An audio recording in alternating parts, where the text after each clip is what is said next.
From Interior Alaska's most trusted news source, this is the Fbx Evening News Weekend Edition.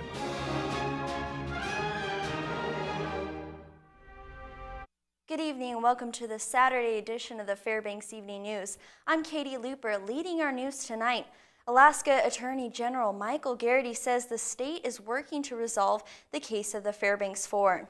The four men convicted of murdering 15-year-old John Hartman in Fairbanks in 1997. Garrity said the Senator Mark Begich is mistaken when he says the state has caused unnecessary delays in the case. State attorneys have met with attorneys for the Fairbanks Four defendants and they are trying to come up with a date that everyone can agree on. The state still claims the right men were convicted in the murder. The Alaska Innocence Project says there is evidence that proves otherwise. Senator Mark Begich also asked for federal investigation of the Fairbanks Four convictions. Alaska state troopers say they are investigating the death of a woman in Fairbanks. 47-year-old Kathleen Kennedy of Fairbanks was not found breathing at the residence off Goldstream Road on October 8th. First responders performed CPR on Kennedy until she arrived at Fairbanks Memorial Hospital, where she was pronounced dead. Trooper spokeswoman Megan Peters said at this point in the investigation, there is no evidence to suggest foul play. However, they cannot completely rule out that until the autopsy is completed. An investigation is still continuing. The Alaska Attorney General's office says Aurora Energy in downtown Fairbanks deserves a 70% rate increase in what it charges for steam. The ruling is based on a report that says the utilities rates haven't changed in decades. The Regulatory Affairs section of the Department of the Law said Aurora Energy should be granted a permanent rate increase of 70.42% instead of the 78.81% sought by the company. The Regulatory Commission of Alaska has not yet made a final ruling. And if you work or go to school at the University of Alaska campus, you may have to curb your smoking. The university system is considering a ban on tobacco at all campuses. UA President Pat Gamble has directed chancellors at Fairbanks, Anchorage, and Juneau to make recommendations. Gamble says that if there is a workable proposal, he will present it to the Board of Regents. Students at recent Regents meetings have testified in favor of a tobacco-free system. Smoking already is banned inside UA buildings. A new policy could ban tobacco elsewhere on campuses or prohibit smokeless tobacco.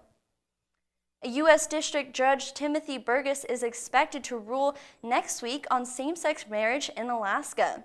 It's in regard to a federal lawsuit that said Alaska's ban on same-sex marriage is unconstitutional. 5 same-sex couples sued the state of Alaska last summer seeking to strike down the ban. Voters approved the ban in 1998. It prohibits the state from legally recognizing the marriages of gay and lesbian couples. The Alaska Department of Labor has released its 10-year forecast for industries and occupations. Alaska is projected to gain 36,113 jobs between now and 2022 for a growth rate of 10.8%. The healthcare and social assistance sector will grow the most at projected 25%, followed closely by mining minus oil and gas at 24.8%. 2 other notable categories, oil and gas extraction and professional and business services, are likely to grow at a faster rate than the overall economy. On the other end of the spectrum, construction and information services are expected to grow slower than overall employment. Alaska State Troopers have launched a road safety campaign to further ensure safety of Alaskan drivers. It's called Keep Racing Off the Roads, and its purpose is just that, to deter competitive rivalries like racing, especially amongst young drivers. Troopers say the stakes can get as high as the kids move these behaviors into adulthood when their modes of transportation change from bikes to cars. Troopers continue to monitor the safety of the drivers as well by using their Report Every Dangerous Driver Immediately or READY system. This is a system used by the motorists to report vehicles that may be driving erratically by phoning 911. The speeds at appropriate levels, and driving your car on a public roadway is not a competition with anybody else.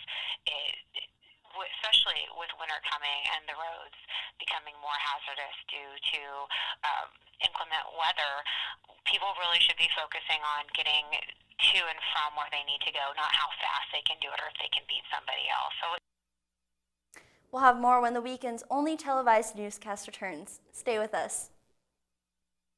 Welcome back. Hundreds of Fairbanksans gathered at the Carlson Center today to prepare themselves for the winter ahead. We have more now in this report. This weekend is the annual Winter Expo at the Carlson Center.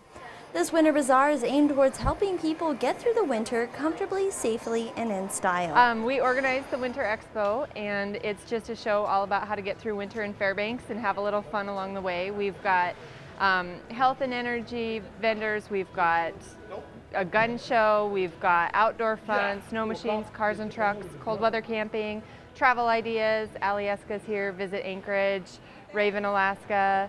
We've got tasty treats, we've got clothing. It's really got something for everyone. Jeans Chrysler also brought in a few of their cars and invite people to come check them out. Yes, you can get in the cars and hang out, turn the radio on, listen to the great sound systems. We'll be here all weekend. We'll have someone here to talk and show cars, open doors, answer any questions to the public. Outpost Alaska is this year's event sponsor, and they too brought in a few snow machines. But beyond big machinery, they had tons more to check out at the Winter Expo. We got a flyer. My dad actually works on Eielson Air Force Base, and people were handing out flyers. So he got a flyer and asked us if we wanted to go. We went to the women's market, and we really liked it. So we were like, oh, okay, we'll go here too. I just wanted to see and check out here because the jewelry and the clothes and stuff. We also talked to the Wilson family about what they had in mind when coming to the show. The gun show mostly. The jewelry and the fudge. Yeah, it's for everybody. Very family friendly. If you missed it today, the winter show will run until Sunday evening, and admission is free for the military. Reporting from the Carlson Center, this is Katie Looper. We continue now with our series on the 20 agencies that make up the United Way of the Tanana Valley. Tonight, the News Center's Mike Schultz spotlights ACCA. The Alaska Center for Children and Adults, or ACCA, has been in the community since 1946 with the mission of improving the lives of people with disabilities and their families by providing quality of diagnostic, therapeutic, educational, and referral services in conjunction with other community providers without regards to ability to pay. Susan Kessler is the executive director for ACCA, and she says the United Way has a major impact in the way their agency is run. Yeah, so we really do rely on United Way funding at ACCA, and there's a couple different ways we use United Way funding. The idea we have primarily is that we take United Way funding and we use it to fund new programs and new initiatives that may not have secure funding. And then over time, we develop secure funding for those programs and we start another new program. And then, of course, the flexibility of United Way funding also just supports some of our administrative costs, which often aren't funded through grants or other income streams, or sometimes are even specifically excluded. I asked Susan, with all they do, what is it she's most proud of for the ACCA? The thing I'm most proud of at ACCA is that we provide all of our services first without regard to ability to pay. So we don't turn anyone away based on whether they can, whether they have health insurance or whether they can pay for the services out of pocket. The United Way campaign still runs until the end of March, but you can still donate, and remember, all donations stay within the community. Mike Schultz, News Center 11. Next up in sports with Austin Buchanan, he will check in with Joe Cook down in Anchorage for some hockey and tennis updates. Today started the semifinals in high school football. Austin has this and more, so stay with us. Welcome Interior Alaska to our Saturday Sportscast. Austin Buchanan here. Time to take a look at some sports. Well, speaking of sporting events, a lot happening down in Anchorage this weekend. Well, Joe Cook is there and has the update. Joe? It was a Big Ten versus WCHA matchup in the Kendall Hockey Classic opener as the Alaska Nanooks took on the Wisconsin Badgers tonight. Davis Jones got the start in goal for UAF. Both teams hoping to start the Kendall with a bang. Alaska was aggressive early and often as UAF outshot the Badgers 9-5 in the opening period, but that period would go scoreless. Sophomore Sean Hokosen set the tone in the second with the hit of the year on Eddie Witschow. Woo-wee. He was helped off the ice, but he will return to the game. But Hokosen letting his presence be felt. But at the 4:55 mark in the second period, the captain, Colton Pareko, with the assist from Nolan Kaiser, snipes one in on net over Landon Peterson's shoulder to break the scoreless tie. Alaska took that 1-0 lead into the third period. Alaska outshot Wisconsin 22-9 going into the third. And in that last period, the great team defense continued as Jones made some fantastic saves as things got hot and heavy with desperation play from the Badgers late, but UAF wasn't having it. A team shutout, if you will, as the Nanooks win the Kendall Hockey Classic opener 1-0 over Wisconsin. Davis Jones had 14 saves for the no-no. It's the first time since 1936 that the Badgers were shut out in a season opener. The boys were great in front of me, blocking out in front, and a lot of communication on the back end, and just keeping the puck in Wisconsin's end, like I said before. So I gotta thank the boys for this one. Yeah. As soon as we got into the O zone, we were forechecking hard, and we made lots of turnovers and created lots of turnovers, I guess, and took the puck to the net. So I think we played well as a team overall, and that created a good foundation for Davis. And not only did we play good in front of him, he made some huge saves for us as well, which was key. So great game for Davis and the rest of the team. Now we transition over to the state tennis championships that happened earlier today. Tough day for interior teams as the North Pole boys doubles team fell to South. Dana LeMay lost her semifinal match, and 2-seed Leona Sawyer and Lydia Bierenstad were upset by April Ricca and Taylor Matthews of West. Lathrop's mixed doubles team of Rachel Jordan and Sam Greenberg and Cole Berner were also eliminated today, but West Valley's Jared Lees advanced to Saturday's boys singles finals with a 7-6-7-5 win over Joe Henry in the semis. Lees will have a rematch against Jaden Hodgson of Diamond tomorrow. Lathrop's boys doubles team of James Kardash and Brett Carlson advanced to Saturday's semifinal after winning 6-1, 4-6, 10-3 over Antonio Wynn and David Wan of West. Yeah, we play tomorrow at 8 against the 2-seed, so they're the really strong other team in this side of the bracket that we saw coming in. So really excited for that match and hope we play well. Joe Cook reporting from Anchorage. All right, thanks, Joe. And that was all last night events in Anchorage. Well, it was game one of a 2-game weekend set last night, the Big Dipper, where the Ice Dogs hosted the Minot Manorteros, and the home team comes out firing in the first period as they outshoot Minot 16-4 in the period, and not only 2 straight kill penalties, but take a lead on a shorthanded tally from veteran Yannick Vadel. A turnover turns into a 2-on-1 break, and Chandler Madre pass finds a Vadel stick to make it a 1-0 Ice Dogs headed to the second. But just 20 seconds into the period, Minot answers with a shorty of their own as the puck pops out past a pair of Dogs, and Jacob Howie closes the deal, beating Patrick Munson to even the game at 1 each. With both Munson and Minot's making the big saves, the home team finally remains in the lead as Lonnie Clary finds a rebound to the side of the net and taps it home. The 2-1 lead grows just a minute later as newcomer Caden Cahill gets his third goal and third point in the last 2 games. With a sniper shot into the top corner of the net, Fairbanks carries the 3-1 advantage until Minot's Nickel Monfils finds a loose rebound that Munson couldn't locate in traffic and draws the visitors with an only 1. But the Fairbanks defense and Munson again hold strong to close out their 3rd straight home win as they look to finish the weekend sweep tonight with puck drop at 7:30 against this same Minot team. Well, great weather earlier today for some interior, that's right, football action.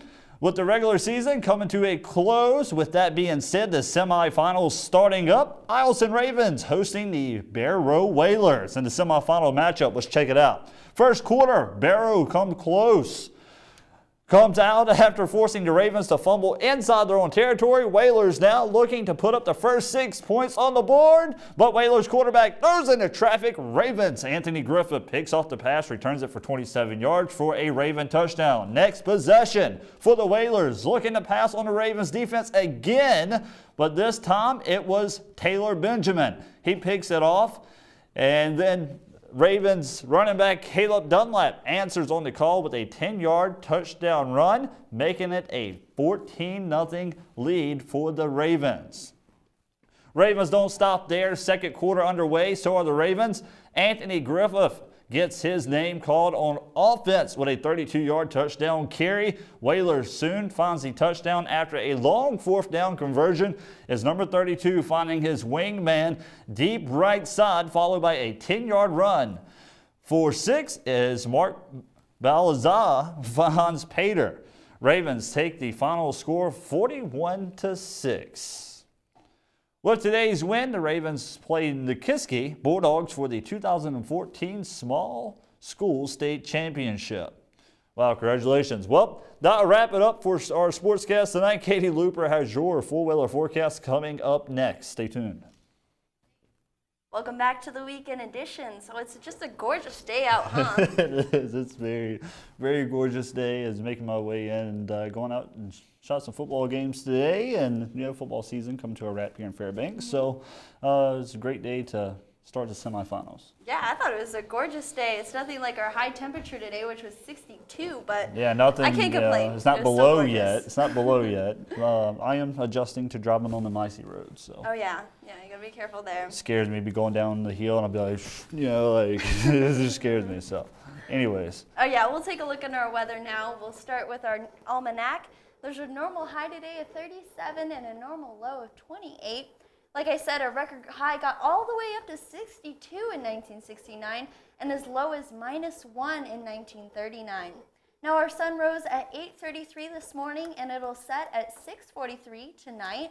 That gives us a daylight of 10 hours and 11 minutes altogether, with a loss of 6 minutes from yesterday. But now let's check out, see what's going on around the rest of our state today. Over on the southeast side of Alaska, just rain for Juneau and Ketchikan, with temperatures there in the low 50s. But as we move on over to Anchorage and Kodiak, they're expecting rain as well. In Cold Bay, some cloudy skies with snow showers. But over in Bethel and Denali, sunny to partly sunny skies around 30. As for Barrow, cloudy skies with a little cooler temperatures around 22. And Fairbanks and Fort Yukon area, around 30 with snow showers for Fairbanks. But now let's go check out to see what's going on around our lower 48. 65 with partly sunny skies in Seattle. Las Vegas and Phoenix region is just hot around in the low 90s. As for Billings and Denver, they're experiencing clear skies with temperatures in the low 70s. As for our deep south New Orleans area, 87 with partly sunny skies. But as for Miami, they're having some lightning and rainstorms with temperatures around 89 as well. And as for our East Coast, New York, D.C. area, nice clear skies, 56 in New York and 61 for D.C. And as for our outlook for next week, warm and dry temperatures over there on the southwest part of the states. But as you can see, this huge cold gust is moving across the United States and dipping into our southern states. But mild and cooler temperatures over there in the Midwest. As for our deep south, severe and lightning and rainstorms for them, but warmer temperatures over there on our east coast. And now back in Alaska, starting with the North Slope, snow for Fort Yukon, mostly cloudy for Barrow and Nome, and a chance for snow in Barrow. And 31 for Nome and Fort Yukon, 23 in Barrow. As for the interior, snow in Fairbanks, mostly cloudy in Delta, and freezing rain and snow for Healy, 36 in Healy and Delta, and 38 in Fairbanks. Now let's move on down to our southeast portion of the Alaska. Showers for Juneau and Ketchikan, and temperatures there in the low 50. And as for our west part of the state, snow showers in Bethel and Cold Bay, and increasing clouds for Kodiak.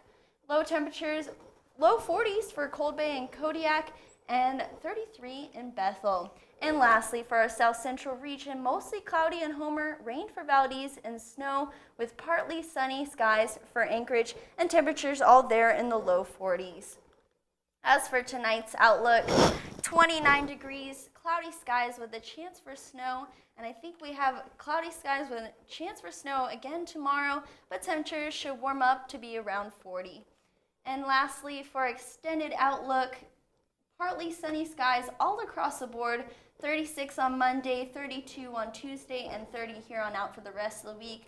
There is a chance for snow on Monday, and our nightly temperatures are going to hang out around 20 degrees and might get down to our low teens, which I know not too great. And now I see why they say snow is like pretty much a bad word to say around here. You know what? Actually, it's not. I gotta say that eventually snow starts becoming like it creates a little dome for us, and it keeps the heat in. So sometimes we look forward to those snowy days. But we really need to give somewhat of a shout out to the road maintenance people. They really do a good job keeping these roads clear and the intersections, making it much safer for us to travel. So yeah, and I don't know if you noticed, but we put down tons of gravel on the roads to keep it so we have all of that traction for everyone. That's awesome. It definitely helps.